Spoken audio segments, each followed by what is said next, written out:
Welcome to GK classes. दोस्तों, आज इस वीडियो में हम अजमेर के चौहान वंश के बारे में पढ़ेंगे जो आने वाले बीएसटीसी एग्ज़ाम 2023 में उपयोगी है। अगर आप हमारे चैनल पर पहली बार आए हो तो चैनल को सब्सक्राइब ज़रूर करें और जिससे आपको आने वाले हर वीडियो का नोटिफिकेशन मिल सके, और वीडियो को लाइक और वीडियो को शेयर ज़रूर करें। तो शुरू करते हैं प्रश्न नंबर 1 से कि किस इतिहासकार ने चौहानों को ब्राह्मण वंश से उत्पन्न होना माना है। तो किस इतिहासकार ने चौहानों को ब्राह्मण वंश से उत्पन्न होना माना है। तो ये डॉक्टर भंडारकर ने कहा है कि चौहान जो थे ना, ये ब्राह्मण वंश से संबंधित है। तो यहाँ पे ब्राह्मण वंश से उत्पन्न होना किसने माना है, तो डॉक्टर भंडारकर ने। अगला प्रश्न देखो दोस्तों, पृथ्वीराज चौहान तृतीय का समकालीन चंदेल शासक कौन था। तो पृथ्वीराज चौहान तृतीय का समकालीन चंदेल शासक कौन था, ये था परमर्दी देव। कौन है? परमर्दी देव। परमर्दी देव जिसके दो सेनापति थे, आला और उदल। कौन है? आला और उदल परमर्दी देव के दो सेनापति थे जो पृथ्वीराज चौहान तृतीय के साथ युद्ध करते हुए वीरगति को प्राप्त हुए थे। बात करें हम अजमेर के चौहानों के बारे में, तो अजमेर के चौहानों के बारे में बात करें तो बिजोलिया शिलालेख है एक। बिजोलिया शिलालेख में ये बताया गया है कि चौहानों के जो संस्थापक वासुदेव थे ना, चौहानों के संस्थापक वासुदेव को बताया गया बिजोलिया शिलालेख में। और उन्होंने 561 ईस्वी में सांबर के आसपास का क्षेत्र था जिसे सपादलक्स कहा जाता था, वहाँ पर चौहान वंश की जो है स्थापना की थी। तो यहाँ पे चौहान वंश के संस्थापक की बात करें तो अजमेर के चौहान वंश के संस्थापक कौन थे? वासुदेव। आपको इतना याद रखना है। अगला प्रश्न देखो, प्रश्न 2 तो हो गया। प्रश्न तीन देखो कि किस चौहान शासक ने 1192 में तराइन का दूसरा युद्ध लड़ा। तो किस चौहान शासक ने 1192 में तराइन का दूसरा युद्ध लड़ा, तो ये थे कौन? पृथ्वीराज तृतीय। कौन है? पृथ्वीराज तृतीय। और पृथ्वीराज तृतीय ने ही 1191 में तराइन का प्रथम युद्ध लड़ा था। तो यहाँ पे पृथ्वीराज तृतीय की जीत भी होती है 1191 में। और लड़ा किसके साथ था? तो ये लड़ा था मोहम्मद गौरी के साथ। किसके साथ? मोहम्मद गौरी के साथ। अगला प्रश्न देखो, तराइन का दूसरा युद्ध लड़ा गया था। तो तराइन का दूसरा युद्ध लड़ा गया था मोहम्मद गौरी और पृथ्वीराज चौहान तृतीय के मध्य लड़ा गया था। तराइन का दूसरा युद्ध क्यों इम्पोर्टेंट हो जाता है? क्योंकि तराइन के दूसरे युद्ध जो 1192 ईस्वी में होता है, वहाँ पे पृथ्वीराज तृतीय की हार हो जाती है और संपूर्ण भारत पर तुर्की शासन की स्थापना हो जाती है। अगला प्रश्न देखो, इनमें से किस वर्ष में तराइन का प्रथम युद्ध लड़ा गया था। तो 1191 में तराइन का प्रथम युद्ध लड़ा गया था और 1192 में तराइन का द्वितीय युद्ध लड़ा गया था। ठीक है, यह आपको ध्यान में रखना है। अगला प्रश्न देखो, तराइन का युद्ध किसने जीता। तो तराइन का जो द्वितीय युद्ध था ना, वह जीता था मोहम्मद गौरी ने। किसने? मोहम्मद गौरी ने जीता था। और हारा कौन था? तो अजमेर का जो पृथ्वीराज चौहान तृतीय था ना, वह इस द्वितीय युद्ध में हारा था। अगला प्रश्न देखो, सुल्तान मोहम्मद गौरी को वर्ष 1191 में किसने पराजित किया, लेकिन वर्ष 1192 में वह उससे हार गया। तो ये हमारे थे अजमेर के कौन है? पृथ्वीराज चौहान तृतीय। कौन है? पृथ्वीराज चौहान तृतीय, जिन्होंने 1191 में तो मोहम्मद गौरी को हरा दिया था। जो 1191 में मोहम्मद गौरी को हरा दिया था और 1192 में समय मोहम्मद गौरी से हार गए थे। कौन? पृथ्वीराज तृतीय। अगला प्रश्न देखो, पृथ्वीराज चौहान तृतीय व मोहम्मद गौरी के मध्य कितने युद्ध लड़े गए। तो सीधी सी बात है, 2 युद्ध लड़े गए थे। कब कब? 1191 में प्रथम और 1192 में द्वितीय त्रायन का युद्ध लड़ते हैं।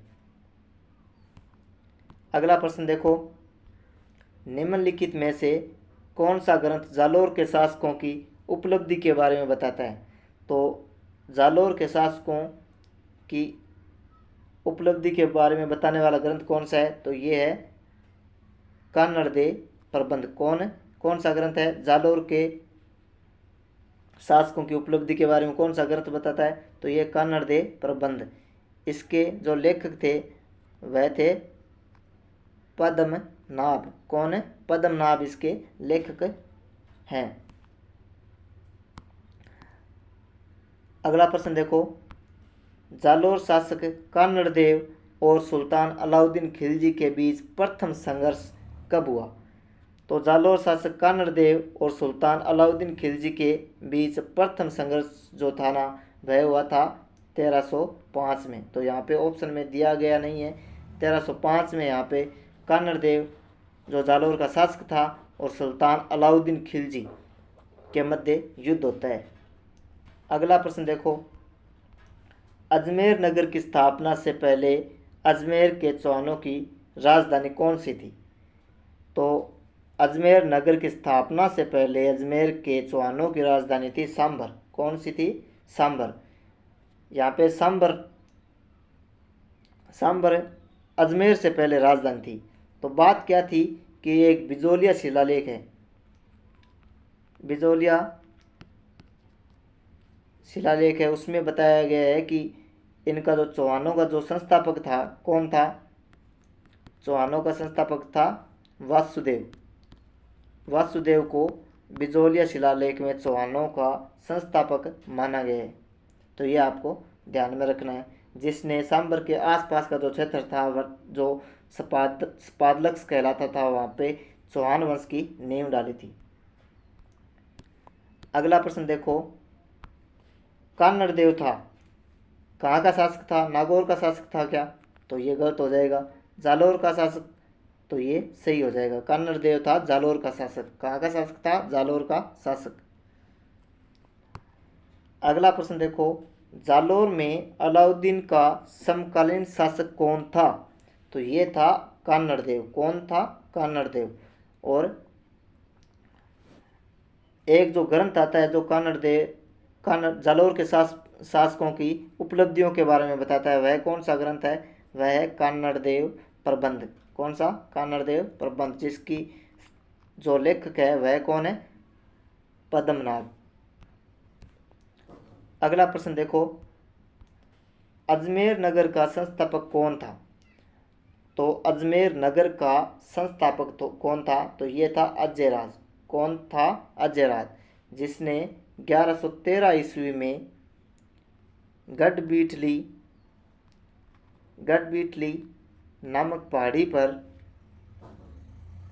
साथ में तो अजमेर दुर्ग बनाया था, और 1113 ईस्वी में अजमेर शहर की स्थापना करते हैं।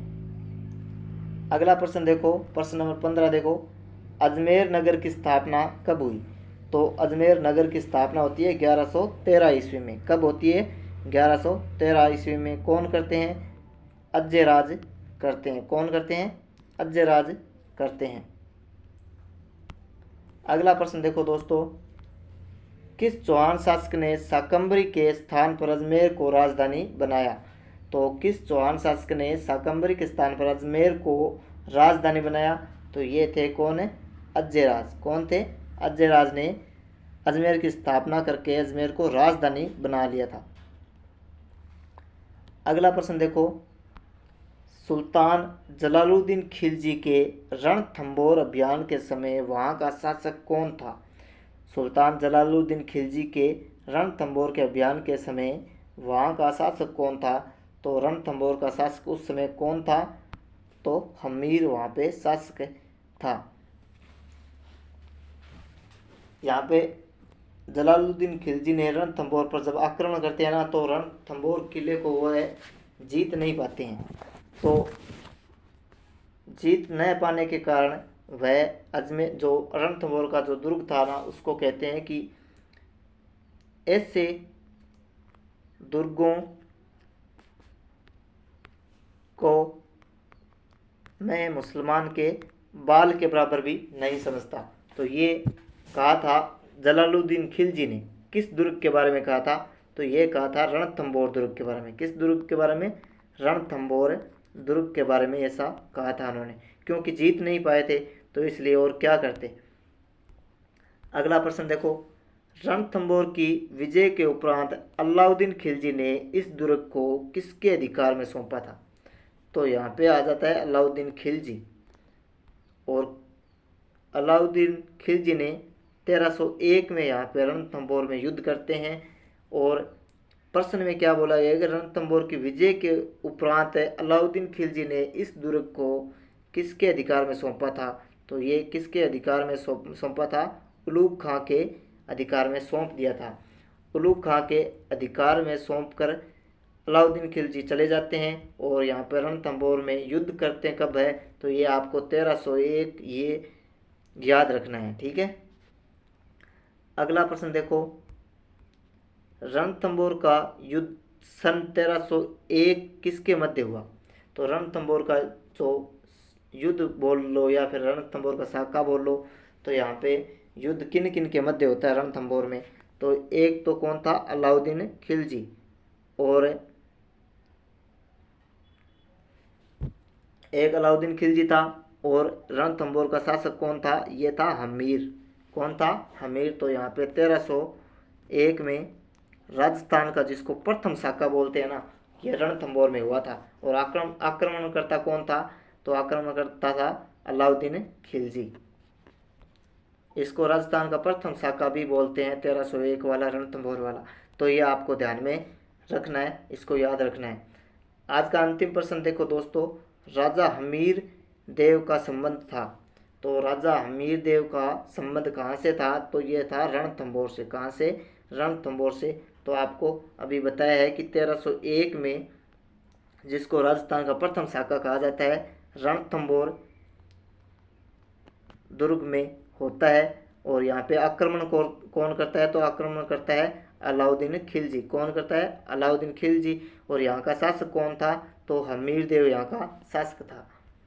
तो आज के लिए इतना ही दोस्तों। अगर वीडियो अच्छा लगे तो वीडियो को लाइक ज़रूर करें और वीडियो को शेयर करें। और अगर आप हमारे चैनल पर पहली बार आए हो तो चैनल को सब्सक्राइब ज़रूर करें, जिससे आने वाले हर वीडियो की नोटिफिकेशन आपको मिल सके। जय हिंद, जय राजस्थान।